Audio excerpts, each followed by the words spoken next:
Good evening, everyone. My name is Robina Arshad. I'm the head of school here at the Murray House School of Education. And it is my pleasure to welcome all of you to the second annual lecture for Professor David Raffe, who is the director of the Centre for Educational Sociology. The format of the evening is that we will start very soon with Professor Bolover's talk for about 50 minutes, and then we will have time for questions and discussion. And then you're very warmly welcome, for those of you who can stay on, to have some drinks, nibbles, discuss, network at the end of the evening. Inequalities in access to higher education was one of David's areas of research. In fact, towards the later stages of his career, he was working, for example, for the Nuffield Foundation-funded project, Changing Transitions to a Differentiated Higher Education System. This was concerned with institutional differentiation and institutional hierarchy in the university sectors across the 4 nations of the UK. Professor Bolover's lecture this evening is on improving access, especially to higher status universities, and takes research in this area forward.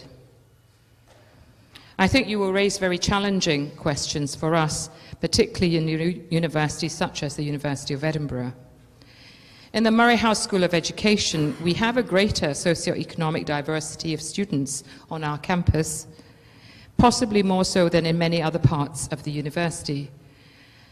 But we cannot stop looking at different ways of removing systems barriers to ensure greater access, but also progression, and that bit often is forgotten once the access has taken place. I think it's also important to note that within the policy context, admissions has been discussed as entry qualification inflation, whereby the level of qualifications required by universities do not necessarily match what is actually required to pursue a degree successfully. Contextualized admissions requires universities and staff to consider what learning at degree level really requires and how that learning can be supported. Now, I'm sure many, if not everyone in this room, very well versed about issues of widening participation. But you may also be interested, if you haven't already, to go to the Centre for Educational Sociology's website, where Cathy, Howieson and Sarah Minty have very recently, in November produced a briefing on supporting widening participation for students at university, and it goes into much more depth about all the stages that we would need to pay due cognizance to. David argued strongly for good data to inform education policy. This was the topic of last year's memorial lecture by Professor Lindsay Patterson, and this is a central theme of Vikki's work. The development of valid and robust indicators of socioeconomic circumstances of individuals is essential to an effective contextualized admissions policy. So, Vikki Bolover is the Professor of Sociology at Durham University, a member of the Durham Evidence Centre for Education and the Centre for Global Higher Education. Vikki's research focuses on understanding and addressing socioeconomic and ethnic inequalities in patterns of application and admission to higher education. She recently completed a research project for the Scottish Funding Council on the use of contextual data to widen participation in Scottish universities, and was a member of the Scottish Framework for Fair Access Development Group. And Vikki sits currently on the Scottish Government's Access Delivery Group. So without further ado, Vikki, can I invite you to take this evening's lecture? Thank you. Thank you very much, Rowena, for that lovely introduction. And can I start by saying a huge thank you to Linda and to Cathy for inviting me to give this lecture in honour of David. It is a real honour to be able to pay tribute to him and his work by talking about how we can widen access, how we can make access to universities fairer in the Scottish context. I'd also like to actually thank Scottish Funding Council for funding and supporting the work that I'm going to talk to you about tonight. That is much appreciated. And also a big thanks to the many colleagues at universities throughout Scotland who contributed to the research that I'm going to talk about tonight. That's very much appreciated too. And I should also thank my collaborators who can't be here today, but whose work and whose thinking has really influenced what I'm going to share with you tonight. Okay, so without further ado, I want to talk about promoting fairer access to Scottish universities and thinking about how this can be achieved. And I think it's a really exciting time to be thinking about and working in this area in Scotland. Because, of course, there is a real determination right now at government level and throughout the sector to bring about a sea change in widening access, to really make a difference, to really make a dent on trends that have been quite flat for a long time in terms of access to higher education, and particularly universities on the part of those from deprived backgrounds, and also to bring about a paradigm shift in the way we think about what counts as fair access and fair admission in particular. So I think it really started in 2014 when the First Minister put to the page a very bold ambition, really, that within a generation, somebody born in one of the most deprived communities in Scotland should have no less of a chance to go to university than someone born elsewhere. And I think that is one of the most bold statements that's been made by government, that the ambition is not to merely make things a bit more equal, but actually to achieve full equality over a period of time. What would full equality mean based on the Scottish Government's ambitions? Well, it's framed in terms of, as you know, people from the most deprived communities in Scotland, so typically operationalised in terms of the Scottish Index of Multiple Deprivation, the bottom quartile, I always get those confused, quintile. So those in the 20% most deprived neighbourhoods. And the ambition is to see people from those 20% most deprived neighbourhoods make up 20% of entrance to higher education. And the ambition is to do this by 2030. There are some milestones along the way, as you're all very aware.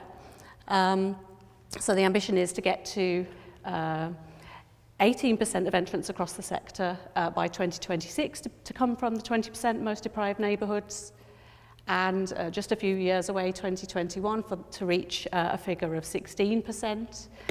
And I'm sure that you will have seen it reported a month or two ago that for the sector as a whole, the statistics that have been released most recently, this very last bar in the chart here for 2018 shows that 16% representation in the sector as a whole has more or less been achieved a couple of years ahead of schedule.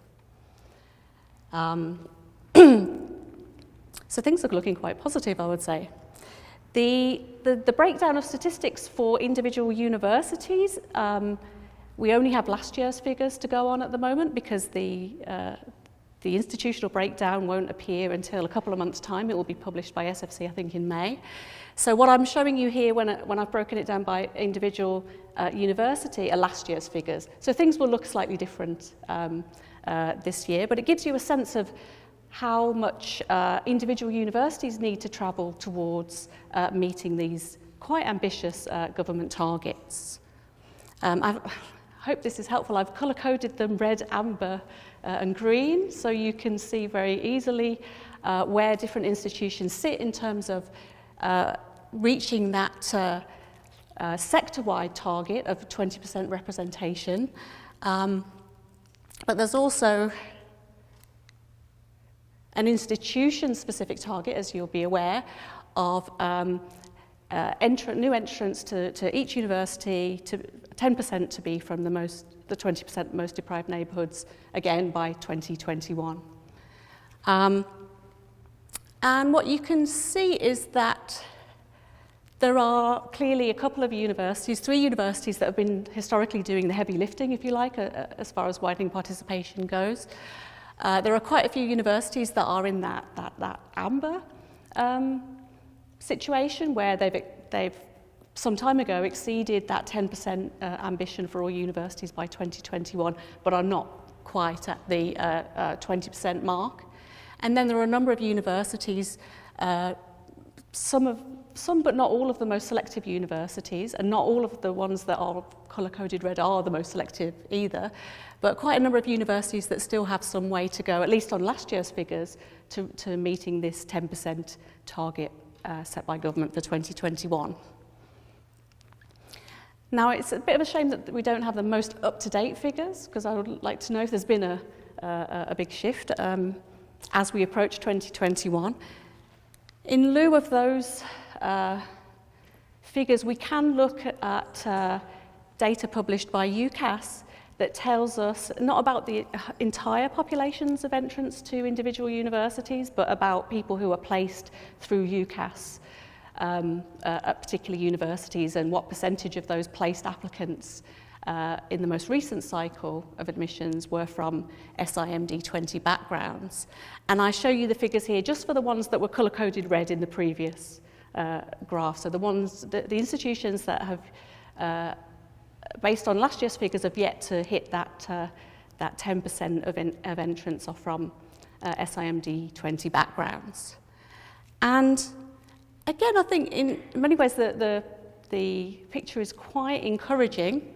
So if you look over over time, you see, particularly in the last couple of years, quite a significant uplift in terms of the percentage, particularly here at Edinburgh.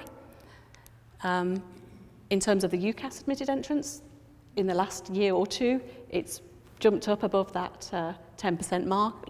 Likewise at St Andrews, no doubt because of the 2021 date approaching, right? But that's a good thing, right? That's very helpful to have a time set for this, and it tends to move things on a bit. So some recent progress and some important, tangible, real, and by typical government standards, very ambitious targets. So things are quite exciting, and there's a promise of a real shift across the sector. Of course, one of the tools, if you like, that universities now have that's probably going to do most to help them get those numbers up, to improve that representation of people from disadvantaged backgrounds, to get close to the 10% mark, and close to the 20% mark, is, of course, access thresholds. And I think it was an extremely helpful intervention in policy that the Commission on Widening Access put this out there as a thing that universities need to be doing, are mandated to do. Of course, Scotland is the originator of access thresholds and contextualised admissions. This university included has been doing it for many, many years. But to have it mandated for all universities, to say that all universities for all programmes should look at entry requirements and think about ways in which they can be set at a level that is more realistic in terms of what is actually needed in order to complete a degree programme, and at a level which better recognises that not everybody has had a very easy upbringing and education that makes it possible for them to really evidence their capabilities through the examinations system.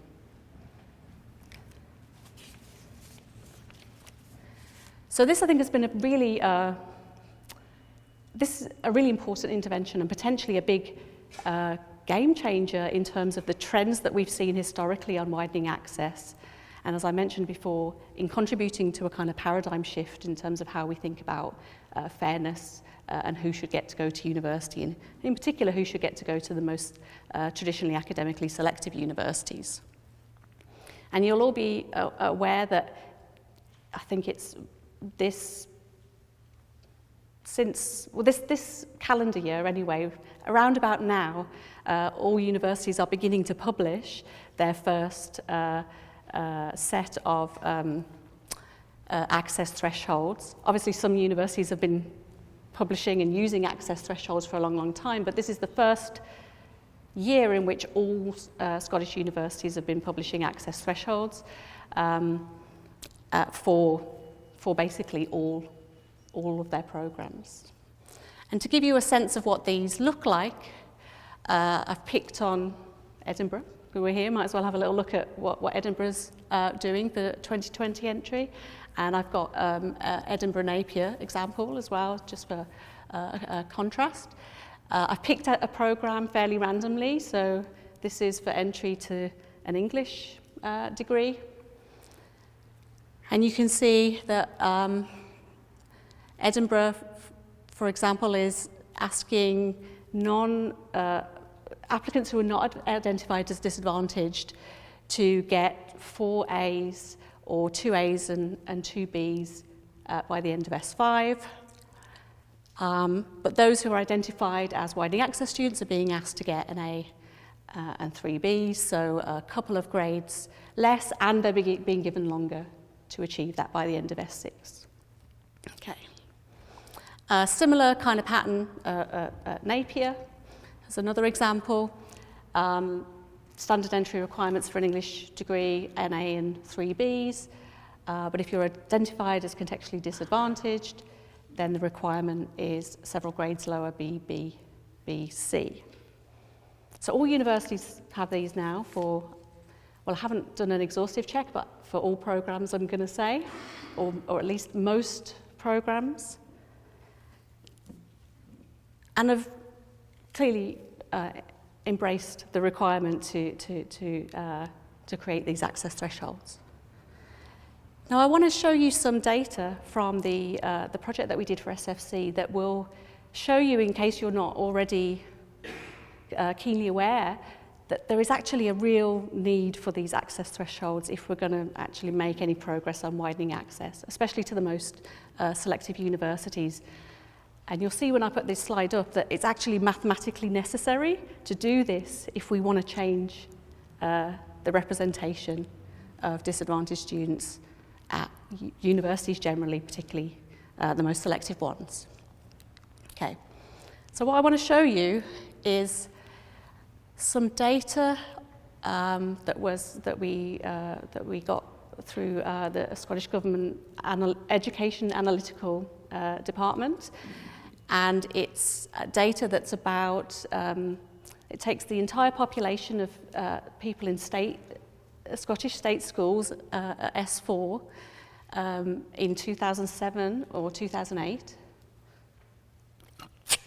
and it asks what had they achieved in terms of hires by the end of S6. Okay, and what I'm showing you here is the distribution of achievement for each group, each category. So the very bottom, does this pointer work? This one here at the very bottom row, shows you the distribution of achievement by the end of S6 for people who are from the most deprived neighbourhoods in Scotland. And then the next few are the next 20%, the next 20%, the next 20%. And this one here is the people in the least deprived neighbourhoods. And then at the very top, I've just combined everyone who's not in the most deprived to contrast them to the most deprived at the bottom. Okay. And the very first thing that really strikes you about this, I think, is what a high proportion of people from disadvantaged neighbourhoods have no hires whatsoever by the end of S6. And you might say, well, this data is from 2007-8. It's not actually very different now. It's a little bit different, but it's not. The pattern's really, the story is basically much the same now as it was back then. Okay? So most people from deprived neighbourhoods actually don't have any hires at all. We could look at the other end of the spectrum and say, let's imagine that to come to Edinburgh, you need 4 A's. Well, that would be 14% of all young people who are not from deprived neighbourhoods, but actually it's only 4% of those from SIMD 20 neighbourhoods get 4 A's. And to have equal representation at a university that requires you to have 4 A's, you'd have to go down as low as, 4 Bs. Yeah? To get 14%, to draw 14% of individuals from SIMD 20. And clearly you can see as well, when you look at the least deprived neighbourhood individuals, there it's 20% of young people from the least deprived neighbourhoods are getting 4 As, or more, typically more, at hires. And if you wanted to have, the same size, same proportion of the pool from SIMD 20 neighbourhoods, you'd have to go down to something like 3 Bs and a C to get to the same chunk, same size chunk of young people from that group.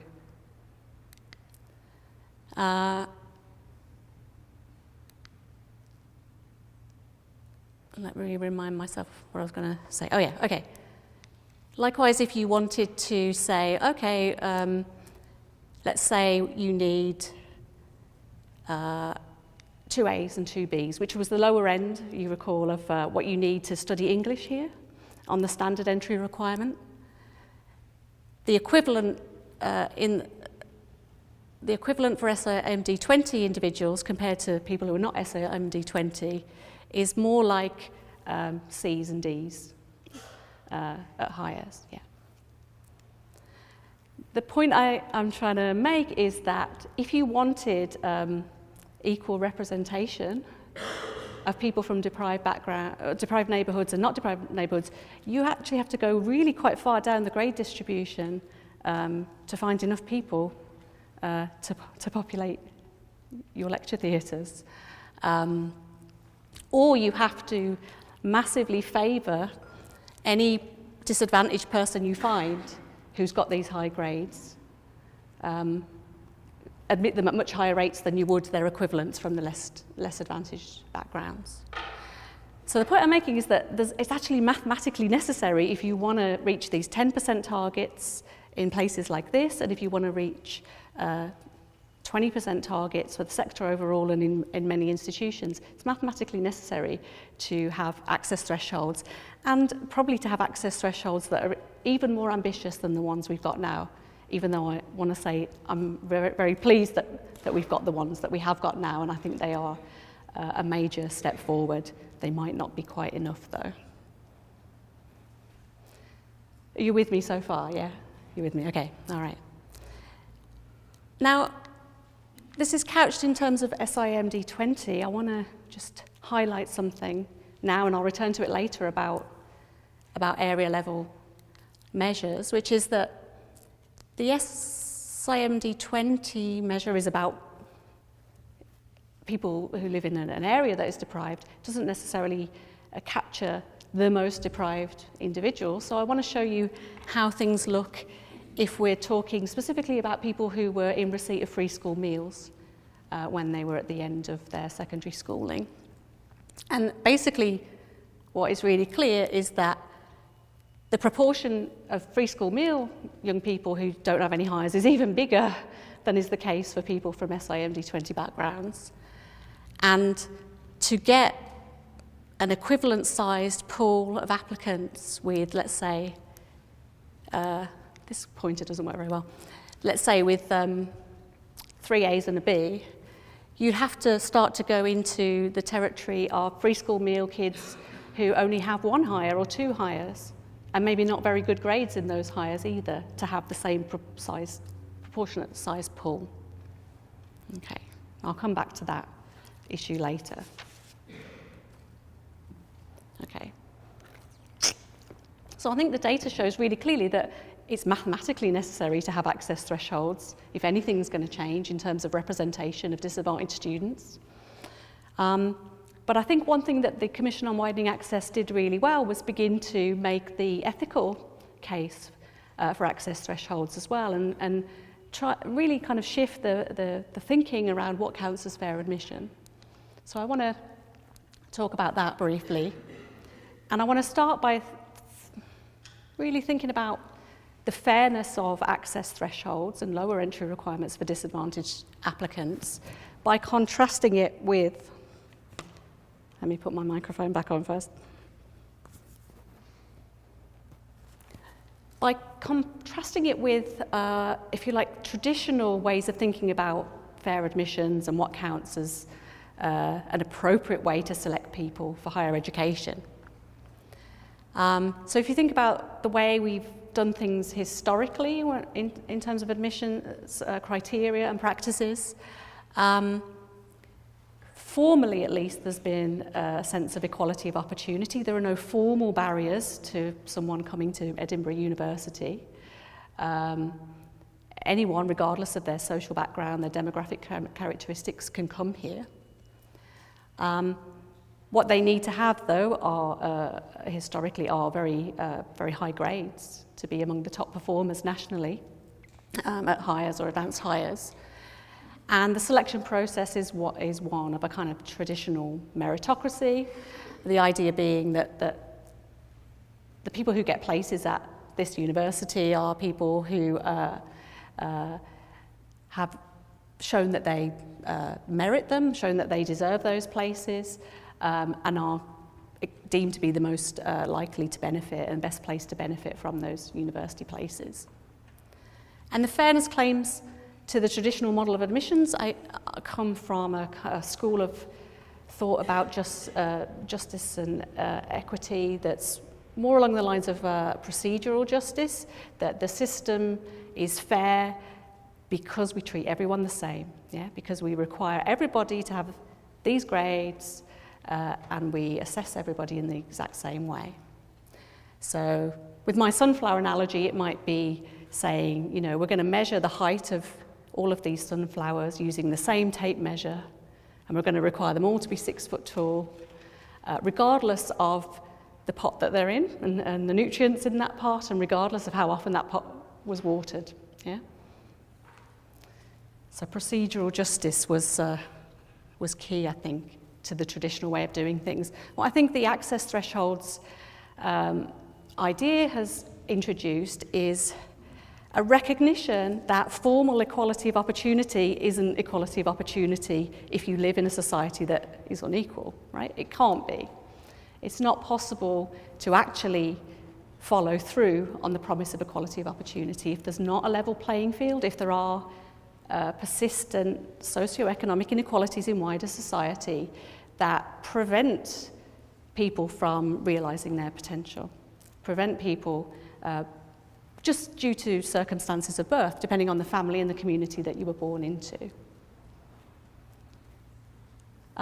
So I think it actually links into a notion of fairness that philosopher John Rawls wrote a lot about, where he talked about instead of striving for formal equality of opportunity, let's strive for genuinely fair equality of opportunity, which actually entails us building in something that recognises and addresses the fact that we live in an unequal world and people aren't equally able to demonstrate what they're capable of.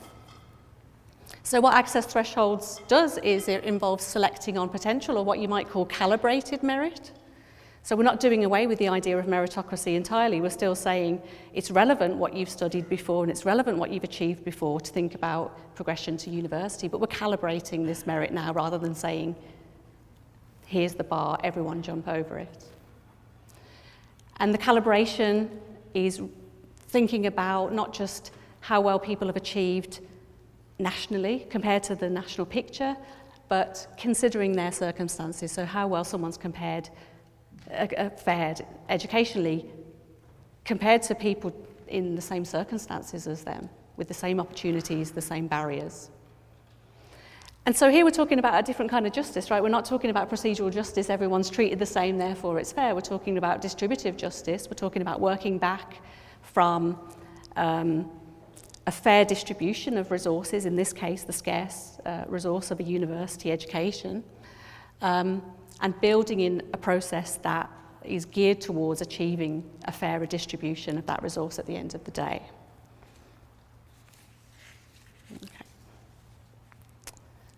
Okay, so I think it's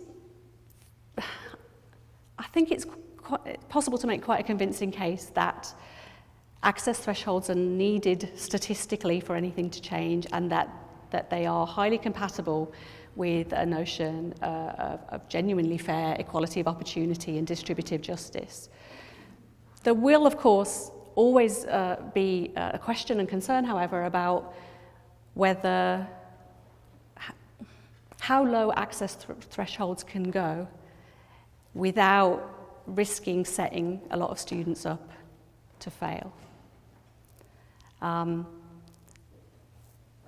so a really important question, and one that actually it's not possible to definitively answer, is what do students need to succeed at university, and what is an appropriate minimum entry requirement? Now, one of the things that the Commission on Widening Access flagged up was that at the time of them writing, it was certainly the case that what Scottish universities and universities throughout the UK were asking for were almost certainly higher than what was needed to do well at the university, and had definitely crept up over time.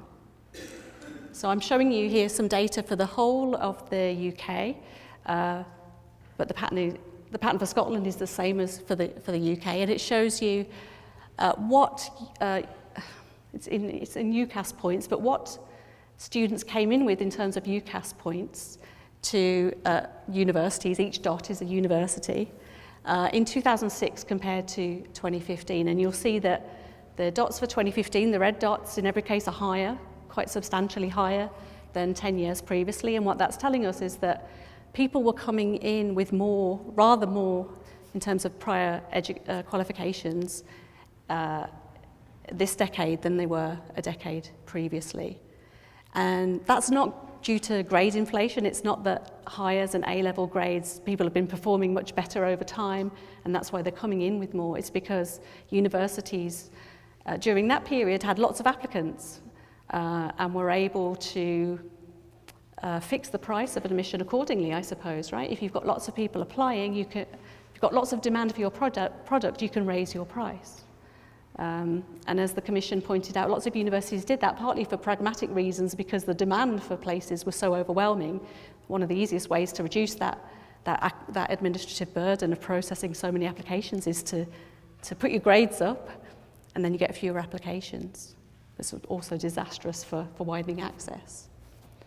So there's some circumstantial evidence, certainly, to say that what we have traditionally been asking students for is higher than it needed to be.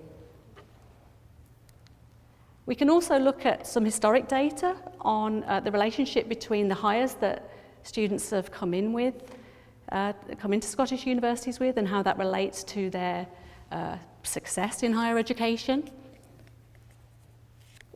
And what I'm going to show you is, again, from the Scottish Funding Council project that we did. And we looked at two different ways of measuring success. One was to say, what are the chances that somebody who enters with a certain set of grades at Highers makes it through the first year of their course and successfully progresses to year two. And we also looked at, given that people get through to the end of their course, what's the probability of a successful outcome in the sense of getting a first-class degree or a 2-1 rather than a 2-2 or below. And so I'm going to show you what the relationship between these two things looks like for a cohort, for the same cohort that I showed you the Highers achievement for. So those who were finishing secondary school in the end of around like 2008-9, going into universities at the beginning of this decade. Okay, and I'm going to show you it separately for higher tariff universities, then medium tariff universities, then lower tariff universities, but the story is very similar in each case. I'm also splitting it out by arts degrees and science degrees, again, just in case there are some important differences between the two. And there are some differences, but they're not super important. So this first graph shows you that at higher tariff universities, the relationship between best 4 or 5 hires on entry and the probability of making it through to year 2, successfully completing year 1. And what you can see here is that there is a relationship between the two things, so you are more likely to get through the first year successfully if you come in with higher grades. But the slope is really shallow, isn't it? It's not like a super steep association, and it's not as though once you go below having all A's that suddenly you're destined to fail and you're just not going to get through first year. It's a very shallow relationship, and even students historically who've been entering high tariff universities with B's and even a C in there, by and large they've got through to year 2. The picture looks a bit different when you think about the degree classification that they get. There is a steeper relationship there between grades on entry and getting a first or 2-1 rather than a lower degree classification. But it's still the case that historically students who have come into those universities with B's rather than A's have had a better than evens chance of getting a first or a 2-1. And I'm not saying that that is necessarily what we want. A 50-50 chance is good enough, but what I'm saying is that that tells us that it isn't a foregone conclusion that you're not going to get a first or a 2-1 from Edinburgh if you come in with B's. There's actually a 50-50 chance that you will. And that indicates to us that it's possible, right? It is possible for students to come in with lower than traditionally or historically required grades and be fine. Some will, some won't. We need to do more work, I think, to figure out what makes the difference, right? But it's clearly the case that we're not definitely setting people up to fail if we admit them on less than really, really high grades to high tariff universities. I can't tell you what happens much further down the grade distribution because there isn't anyone here. So I don't know. It could be that plateaus out. It could be that it falls off a cliff. I don't know. We might find out, right, in the coming years what happens. Let me just show you the same thing for medium tariff universities. Here it's an even flatter relationship, not really a slope at all, I'd say, when it comes to the relationship between hires on entry and getting through onto year 2, successfully completing year 1. And here we have some information for those who just had 4 rather than 5 hires as well. Again, you get this steeper slope when it comes to the outcome at success as measured by getting a good degree, a first or a 2-1. But again, it's still the case that people coming in with C's, there's a better than evens chance that they'll come out with a first or a 2-1, and there's like a 4 in 5 chance that they'll come out with a degree. Finally, for lower tariff universities, again, very, very flat, shallow relationship between hires on entry and getting through a program, and a less steep relationship between hires on entry and the outcome of getting a good degree. And we'll return in a moment to some reasons why that might be the case. Okay.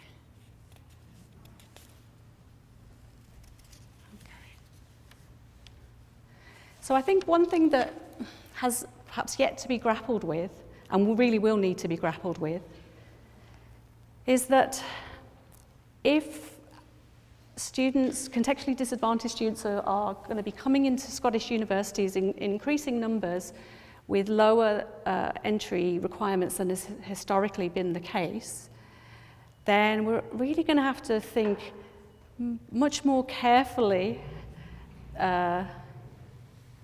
and it's going to be much more important that we get it right, that we support students to learn once they get to university. Cathy and Sarah Minty, it was mentioned earlier, have produced a really excellent document where they have spoken to disadvantaged students at a range of universities and asked them what do they need to help them succeed at university. And they want and need support. And quite right that they should want and need that support too, right? Because by definition, they're individuals whose circumstances have prevented them from having as an advanced and as deep and as developed an education than more traditional students. So they're going to come in, not all of them, of course, but some of them are going to come into university with knowledge gaps. There'll be some things about their subject that they don't know because they didn't get that in their schooling. Some of them are going to come in wanting and needing help with academic skills, like how do I write an essay, how do I build an argument, how do I use the library. They're going to need support to develop those skills that are going to help them do well while at university. And it's really going to be very necessary for all universities, not just those that have historically been very good at doing that, but for all universities to start providing this kind of support for students.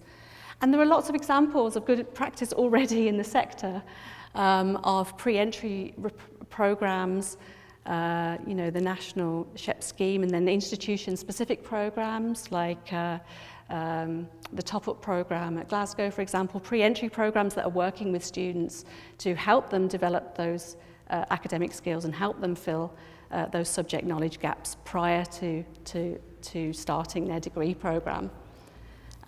Foundation years, I think, are more relevant for the English setting, where the degree programs are shorter and there's a scope to add a year of study on the front. Supported first years, I think, are going to be increasingly important. And again, there are already some examples of good practice on this. For example, the St Andrews Gateway programme, very scaffolded, supported first year of study to help students make that transition, fill in the knowledge gaps, build up the academic skills. But increasingly, we're going to need to think about supporting students throughout the whole life cycle of their studies, right? To actually support students to learn throughout their entire degree programme. Financial support, of course, is also important, but that's perhaps a topic for another day.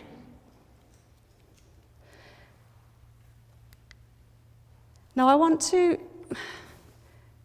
just spend a moment thinking a bit more about this issue of supporting disadvantaged students to succeed in higher education, because I think there are certain discourses within the higher education sector, not specific to Scotland by any means, but evident in the Scottish context as well as elsewhere, that actually push universities away from devoting resources and energy into helping students to learn. And I think one of the issues here is that the way that excellence is framed in higher education isn't really about teaching and learning, to put it in a very blunt way. Much of the discourse is about being a world-class university, about being an internationally excellent university or department within a university. It's all framed in terms of being academically selective, admitting the best students nationally or from around the world as judged by really stellar prior achievement. It's all about being research intensive. This is the currency of what it means currently to be a great university or a great department. And these discourses actually are not very helpful when it comes to widening access, because they tend to encourage quite a conservative approach to what's possible when it comes to widening access. And I'm drawing here on some of the interview research that we did in Scotland. I must say that interviews that we've been doing in England, throwing up the exact same issues.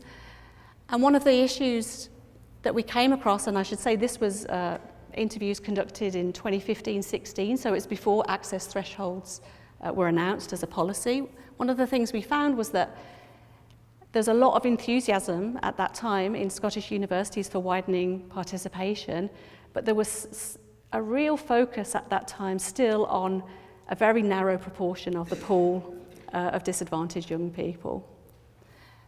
And that focus was on what we've termed the heroic disadvantage. That is, universities were very keen to widen participation, but they specifically were looking for students who had overcome major adversity, but still got brilliant hires, and still were going to just hit the ground running when they got to university. And as we've seen earlier,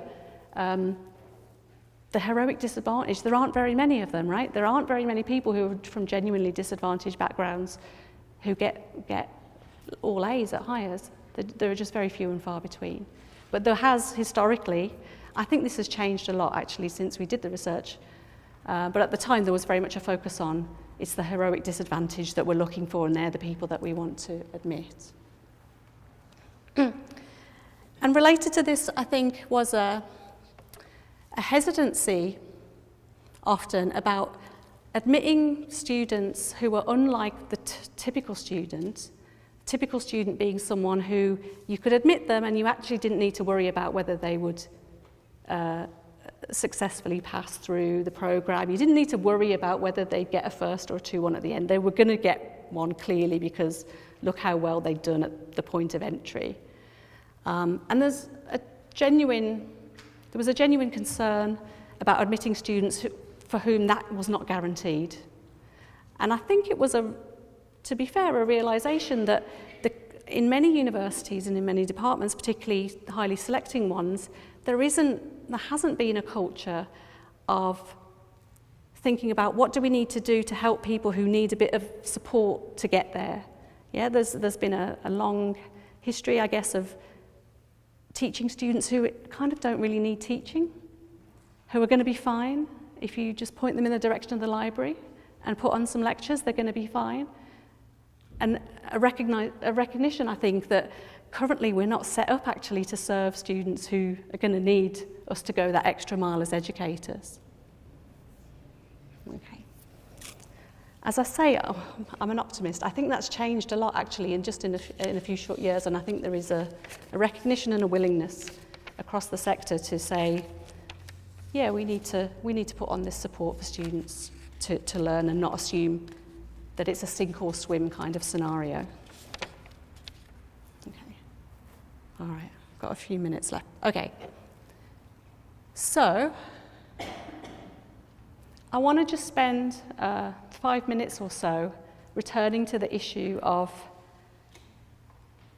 indicators of contextual disadvantage.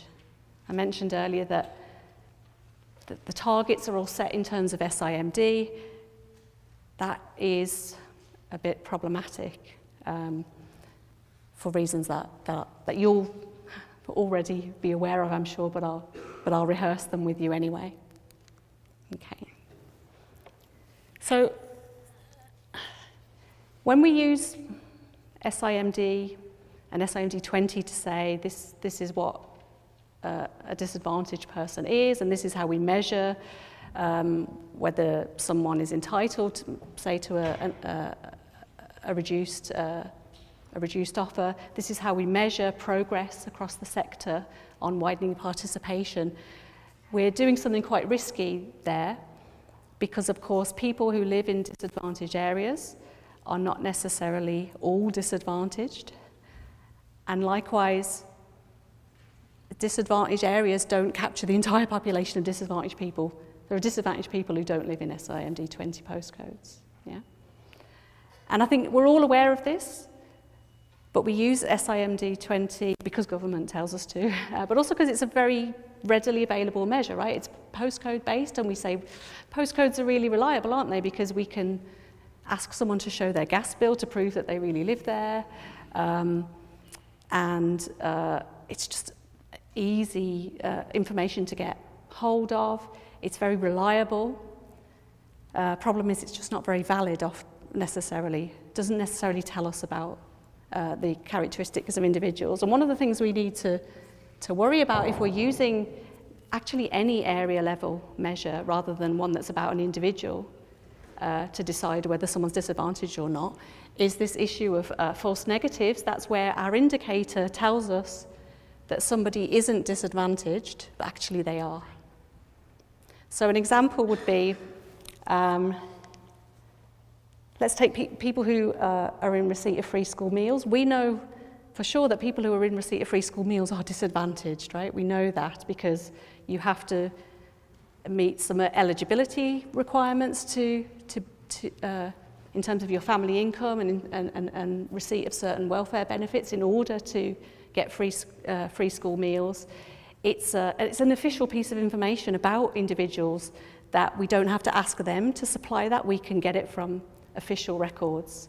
Yeah, so it's a very valid, very reliable indicator of disadvantage. When you look at the percentage of free school meal recipients who live in SIMD 20 areas, only about half of them do. The other half of free school meal recipients live not in SIMD 20 areas, right?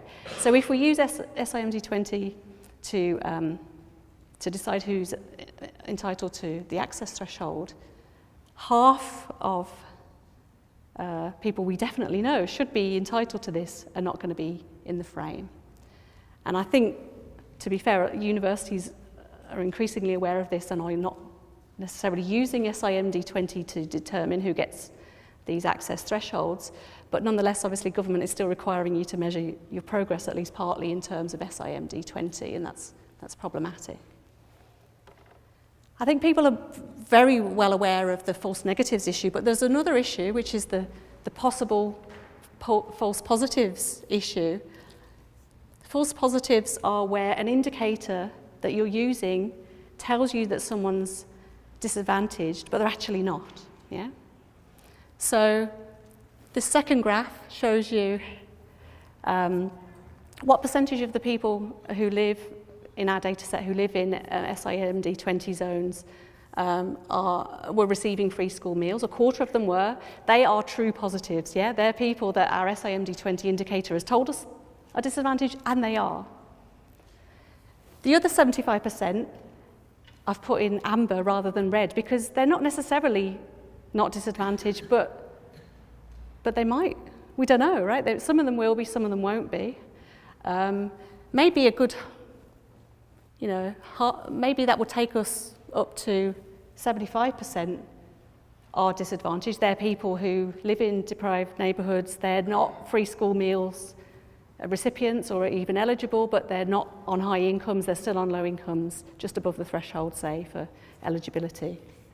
But equally, we all know that there'll be plenty of people who live in deprived neighbourhoods who are not deprived, are not really the intended beneficiaries of these access thresholds, would give a misleading picture of progress if we included them in our statistical returns. And I think we need to be really worried about these possible false positives as well. Not least because I need to do the analysis, but I bet that the size of the false positives gets bigger as people move through the education system. So the people who live in deprived neighbourhoods but are not deprived make up an ever bigger share of those who are surviving to the next level of education, who are getting high grades and so on. So we could, if we're not careful, if we used SIMD 20 to decide who gets an access threshold, we could, if we're really unlucky, be in a position where we're actually giving all those adjusted entry requirements to people who are not disadvantaged at all, they just happen to live in SIMD 20 codes, and then we're actually making things worse, aren't we? Potentially making things, doing the opposite of what we wanted to do. Okay. Let me sum up then what I think are the kind of key messages of this talk. The first one is to genuinely say I think that Scotland is leading the way on fairer access debates, both practically and in terms of the discourse. Whenever I give talks about contextual admissions in England, I always say, look at what they're doing in Scotland. They are way ahead. And it's true in terms of the government policy, in terms of what universities are doing right now, in terms of setting these reduced entry requirements for contextually disadvantaged students. And I think there's enough evidence there to reassure us that the kinds of reductions that we're seeing at the moment are going to be fine, actually, that we're not going to be setting students up to fail, that we can support students to do well and have a high probability of success if they're coming in with Bs rather than As to a university like this one. I think it's clear, though, that we do, as universities, do need to do more than we have historically to support students at university, bridge subject knowledge gaps, build academic skills. We're going to need to do more of that now that there's an access threshold system. And the more of that we do, the lower those access thresholds can go, and as I showed you previously, they actually do have to go quite low in order to achieve this ambition of a perfectly representative cross-section of society entering universities, particularly universities like this one. And finally, let's please use individual level, verifiable, reliable indicators of contextual disadvantage if we're going to be implementing these policies that are designed to benefit individuals, and we don't want to unintentionally apply them to unintended beneficiaries. Okay. Thank you. I welcome your comments and questions. Thank you very much. Thank you very much, Vikki. There's a whole lot of stuff there. So it doesn't matter if you're working in higher education, or you're in schools, or you're a researcher, or a student looking at issues of equality and social justice. I think you gave us a real mixture of important information, but also will trigger us, I'm sure, discussion and questions. And you don't have to ask a question. You might want to make a point. There is a dice that Cathy has, and she will throw it to you with the hope that you catch it and it doesn't bump into your face. But if you have a question or if you want to make a point, please indicate, and Cathy will come to you with the dice. Oh, you're nice and... Hi, there was just actually a point on some of the, talking about the false positives and things as well, and the unintended beneficiaries, which made me think actually that the school you go to has a massive impact on your likelihood of success as well. And so just because somebody's not necessarily on free school meals or in an MD20 area, that if their school is underperforming, then that would be an indicator as well. And I know some universities do take that into account when, that if you're at a certain school, and there's a school I've worked with that if you to break it down by decile, they have everyone from decile 2 to decile 10 within the one school. But that's not to say that because somebody's decile 10 that they don't actually, they've not faced some sort of disadvantage as well. So I think it's a bit of a moot point. But the main thing I was going to ask actually was about the focus on MD20 at the exclusion of MD40, at the point that when this started, this was about recognising MD20 and MD40, and universities had targets for both. And now it seems to be solely focused on MD20 at the exclusion of everything else. And I know of access projects that have been pulled because they're reaching MD40 rather than MD20. I just wonder if there's any thoughts on whether we're going in the right direction there or not. Slightly loaded question. Yeah, yes. Vikki, can I take a couple of questions certainly. and let you ponder over that? There was a hand up towards the middle here. Could you place your hand up high? Could I ask you to use the dice because of the filming, so and to get the microphone working round the room? Hi. Thank you very much. That was really interesting. As you'll know, in Scotland, there's also targets for institutions around other protected characteristics such as gender. I was just wondering to what extent there were kind of gendered analysis of your data, and how if those sort of patterns could also be beneficial for institutions in looking at how they increase admissions of different protected characteristics, whilst also taking a kind of intersectional approach to contextual admissions as well. That's great. So maybe we'll just take those two questions to start with. I'll answer the second one first because I can't answer it at all.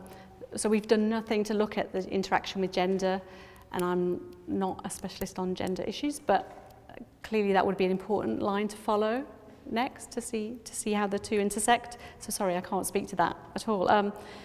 The first question about I guess the risk is that by focusing on MD20, if anyone loses out in a zero-sum game, it's going to be the MD40 young people, and I think that is a real risk. That's something that certainly can be monitored, and the first sign that that's happening should be a red flag. I mean, another way to get around it, if we're going to use SIMD a tool to inform decisions and monitor progress, is to look at the full range of the distribution. Because in theory, if we're talking about distributive justice, then effectively what needs to happen is that the share of people from the most advantaged groups going to university and going to the most selective ones, actually does have to reduce. So we would want to be, the only way that couldn't happen is if the absolute numbers grew, right? And you just ring-fenced the growth in numbers for those from disadvantaged backgrounds. But if we're talking about a fixed number of places, then the top has got to shrink for the bottom to grow. And we need to be honest that that's what's got to happen, but also to check that that is what's happening, ideally proactively, but at least reactively in monitoring the data. Yeah, it's a good point. Thank you. Any other questions or comments? Yes, one in the middle here. Is there anyone else wanting to say something or have a question? No? Fine, please go ahead. Hi, thanks. That was really interesting. And I think the access thresholds is a really crucial part of the picture here. But the majority of the students, as you said, from SIMD20 areas, if we use that criteria, don't have any hires. And so I'm from COL here, Centre for Open Learning at the University of Edinburgh, and we've just launched our own access programme for the university. And I wondered if you had any thoughts on the importance of access routes as opposed to access thresholds. Yes. For promoting fair access. Yeah, I mean, I think that is the big kind of elephant in the room, isn't it? That even with access thresholds that are more ambitious than the current ones, if we're still saying you need a string of hires to go to university, and particularly to go to Edinburgh University, for example, then we're already locking out more than half of the disadvantaged individuals from being eligible to enter. I mean, I think I get the sense, and I could be wrong, I get the sense that there is more, there's more recognition and more room going forward for access routes into the most selective universities. And I think in a way that's a byproduct of these more challenging targets that universities that have traditionally been really exclusive in terms of their admissions criteria are actually now looking at many different avenues to meet these targets. Then I don't think they're going to be able to do them with access thresholds alone unless they're more ambitious.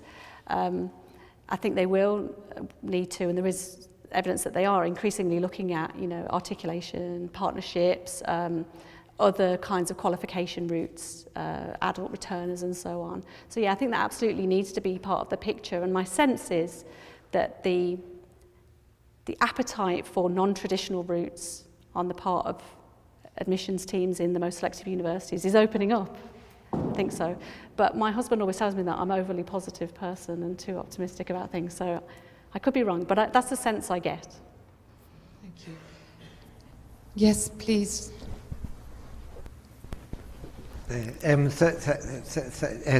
you very much, Vikki. That was excellent. I was wondering if you could say a bit more about the very last point that you were making about valid and reliable individual level indicators. And that seems to me to be a really interesting and quite a difficult one. And I'd be very interested to hear if you can say a bit more on that issue. Sure. Is there anybody else? Yes, there's two questions here, and then we'll give you a chance to respond. Right at the front, this gentleman here, and then if you could pass it back to yourself. Yeah. Yeah, sort of linked to the last question, really. I'm from the northeast of Scotland, and I think I heard that it's only 10% of children in schools there who do come from SMD20 areas. So perhaps the government should be looking to fund proper opportunity for access to include figures for children who have care experience, to have children whose parents have been in custody, and not just keep it to the SIMD20 figure, I would think. Yeah. Thank you. So it's the definition of widening access and for who. Yep, thank you. Can I just say I would agree with that. And I think there is an emphasis on care experienced young people, not so much on young people who've been in custody. Do you mean police? Do you mean police prison custody. Or... So like 60% of children whose parents have been in custody will end up in Yeah, I think that's an important demographic. I don't think anything's being there's any focus at the moment. Good time.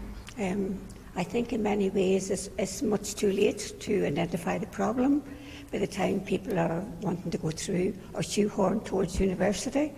They've had about 9 years of primary school education. Some of it, like this gentleman says, are again shoehorned into the primary system that doesn't respond to their needs, and so there's absenteeism from school, disruption of classes. I think more money should be spent in this direction, where people's real talents can be identified.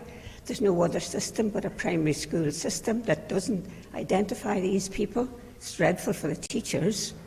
They can only expel these people and come up to the prosecution system later on, and still their needs are not identified. Starting at an earlier stage, Yeah, how could I not agree? Yes, I think the nice thing is about I think it's really helpful that universities are now in the frame for being part of the solution, so access thresholds is really welcome development. But that doesn't mean that we should then ignore what happens prior to. It comes back to the point as well about, the vast majority of disadvantaged young people aren't going to be in the frame because they don't have these secondary school leaving qualifications. So we think we need to come at it from many angles, don't we, including early years education, primary education, definitely. If I perhaps come back to the first question in this set about indicators. So I gave you like the one slide version of a 1 hour talk on this. And I tried to distill it as much. So I'm trying to think what else can I tell you about this. I suppose one thing I would really emphasize is that we often confuse validity for reliability.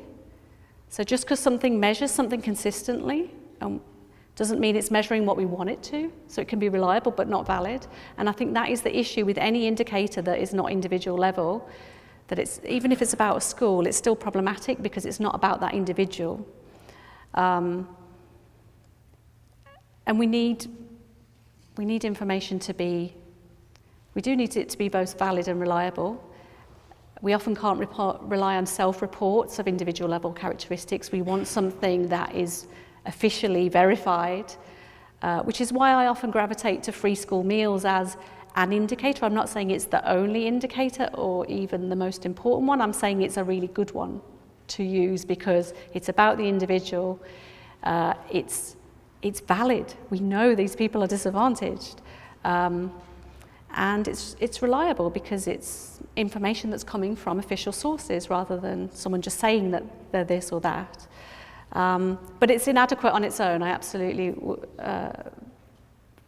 would emphasize that there are plenty of disadvantaged people who are not eligible for or are eligible for but don't take up free school meals, and so we need something else that's going to capture them, but it needs to be valid and reliable, and it needs to be about the individual, not the wider school or community that they're in, unless we can show that those proxies are really, very good stand-ins for those individual level indicators, and generally they're not, unfortunately. Generally they're not.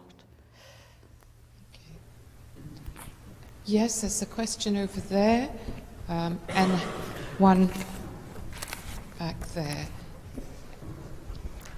Hello, my name's Maria McRae. I'm from the Open University in Scotland, and I know my colleagues behind me are desperate for me to ask something about the Open University, but I'm actually not.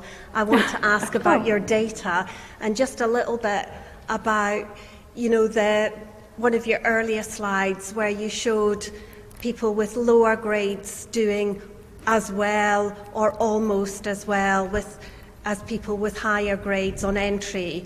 And I just wonder about the kind of heroic individual discourse that had been happening before, and whether that data, given those individuals, might fall into that particular category, people who would have got really good grades, except something happened in their 5th year or their 6th year at school. Yeah. Thank you. And there's one question. I'm going to, well, actually, if you can ask that and then I'll come to you.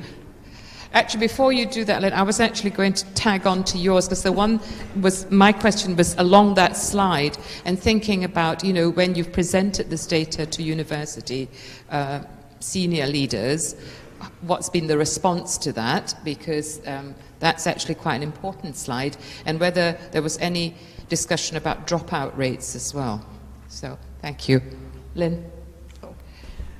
I'm not going to ask a question about the Open University either then, but I did want to just point out that it wasn't in the statistics, and it is the only university that doesn't have any entry requirements.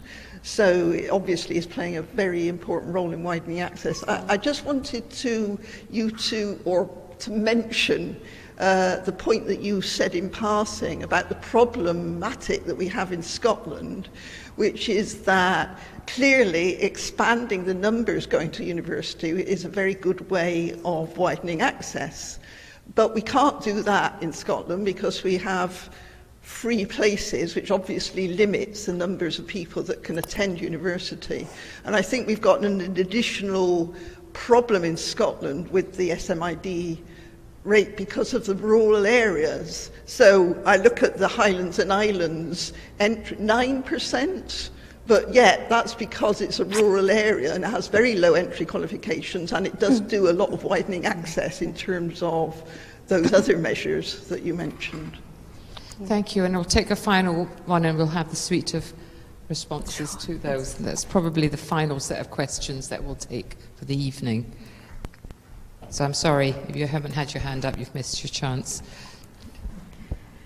So I want to come back to the issue about the 740, the people who are just outside the access target, and how you mentioned it would be a red flag if we could see those numbers suffering. I think we can, if we look in the UCAS data already, see that group is not seeing the same rate of increase, at least, that other groups are. But UCAS is a very imperfect tool for this purpose, so I suppose my question would be, can anything be done to encourage the Scottish Government and the Funding Council to publish more that would allow us to track in their own data the effects at SIM 40? Because one thing that would worry me is that those very sharp increases you saw in one of your slides for some institutions are the low-hanging fruit, if you like, in SIM 20, who are not particularly disadvantaged, and who's losing out are actually more disadvantaged individuals. Thank you. Thank you. All right, I'm going to work backwards then, if that's okay, and hopefully I'll remember the first question from my scribbles. Probably, we're of the same mind on this, that publishing more data is actually the most useful, often the most useful, cheap thing that you can do to drive things forward. And I would absolutely say we should be publishing more, we should be monitoring more and talking more about the statistics in detail.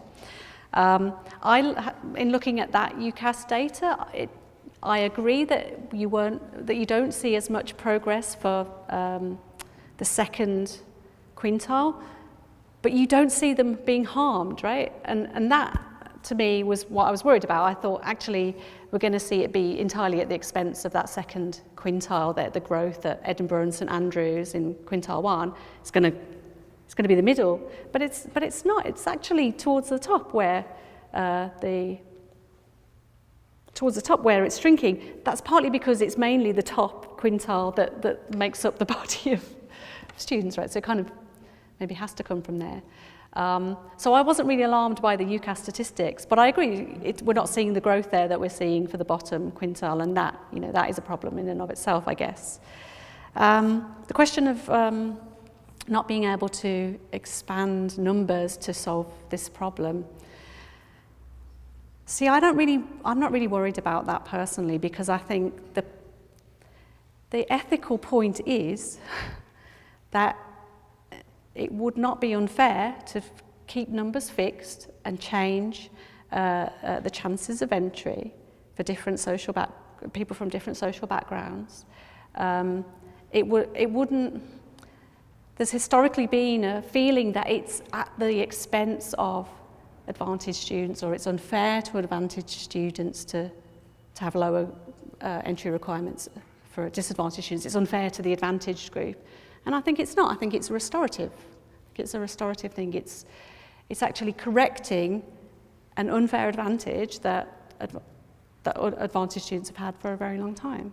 So I actually don't have a problem with, personally, but I agree it's politically easier, it's more palatable to many people to just increase the numbers and do it that way. Of course it is. Of course it is. Are you going to cover the rural aspect? I really don't know enough about that. I think there's expertise at St Andrews actually on rural disadvantage, and I know it's a problem, but I don't know enough to speak to it. But the last question, the first of the three, was about the data, wasn't it? Yeah.